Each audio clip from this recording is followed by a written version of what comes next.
Salut tout le monde, on se retrouve aujourd'hui pour une vidéo de présentation du Iron Man qui est ressorti en Deluxe là, il y a quelques semaines, scénarisé par Christopher Cantwell. Son run était assez court donc ce sera complet en deux Deluxe.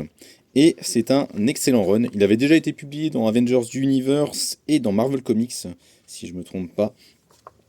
Et c'est vraiment un très très bon run de Christopher Cantwell, qui est un scénariste de série télé à la base, et qui est arrivé dans le comics il y a quelques temps de ça, et qui fait, je trouve, vraiment toujours un très très bon travail, surtout sur la psyché en fait des personnages, et notamment son travail sur les persos qui sont un peu détraqués, j'ai envie de dire, en tous les cas, qui ont des grosses failles psychologiques.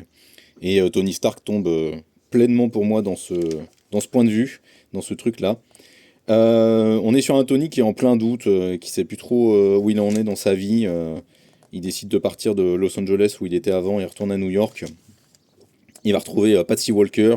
Il va se refaire une armure qui est un peu plus mécanique et moins technologique que ce qu'il avait avant.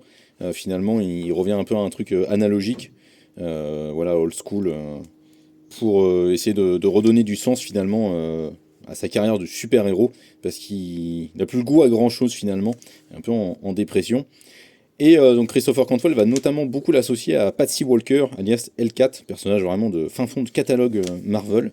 Mais c'est très intéressant ce qu'il fait avec elle finalement, Christopher Cantwell, puisqu'il en fait un peu la boussole morale, l'espèce de catalyseur de tout ce qui ne va pas en fait chez Tony. Et notamment, là, un peu le révélateur que Tony, en fait, il fonctionne que à l'ego en permanence. C'est ça qui le fait avancer, c'est ça qui le motive. Et il n'est un super-héros finalement que pour motiver ses ambitions personnelles et pouvoir dire qu'il a fait quelque chose de bien dans sa vie. Vu que, enfin, vous le savez, hein, Tony Stark c'est un trafiquant d'armes. Des gens sont décédés à cause des armes qu'il vendait. Donc voilà, il y a un peu tout ce truc-là. Et c'est-à-dire qu'en fait, à cause ou grâce à ça, il est capable de faire tout et n'importe quoi. Et surtout d'aller vraiment à fond dans les excès. Et c'est hyper intéressant, et donc Christopher Cantwell va décider de le confronter à Korvac. Korvac qui est un vieil ennemi des Avengers, euh, vraiment très très ancien, et qui est un individu surpuissant, et qui lui aussi a un ego surdimensionné, qui se prend vraiment pour une divinité.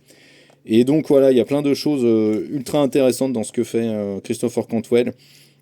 On est plus sur un récit psychologique que vraiment un récit d'action.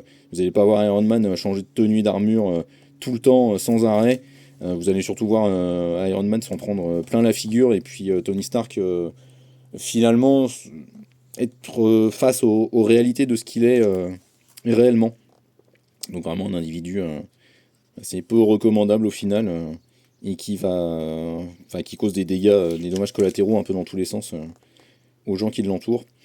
Donc voilà, c'est vraiment un super bon récit. En plus, les dessins de Cafu, ils déboîtent vraiment leur race. C'est vraiment un très très beau travail. C'est réaliste, mais en même temps, il y a un côté un peu sec et brutal dessus. Il y a notamment un taf sur les visages que je trouve vraiment exceptionnel à chaque fois. Comme d'habitude, vous avez une galerie de couverture variante à la fin du Deluxe. Donc voilà, vraiment une très très bonne pioche. Si vous aimez Iron Man ou vous voulez découvrir Iron Man, je trouve que ça fonctionne vraiment très très bien. Pour moi, c'est un des meilleurs runs qui a été écrit depuis vraiment très très longtemps sur le perso. Et c'est vraiment incroyable avec cette couverture magnifique de Alex Ross. Ciao!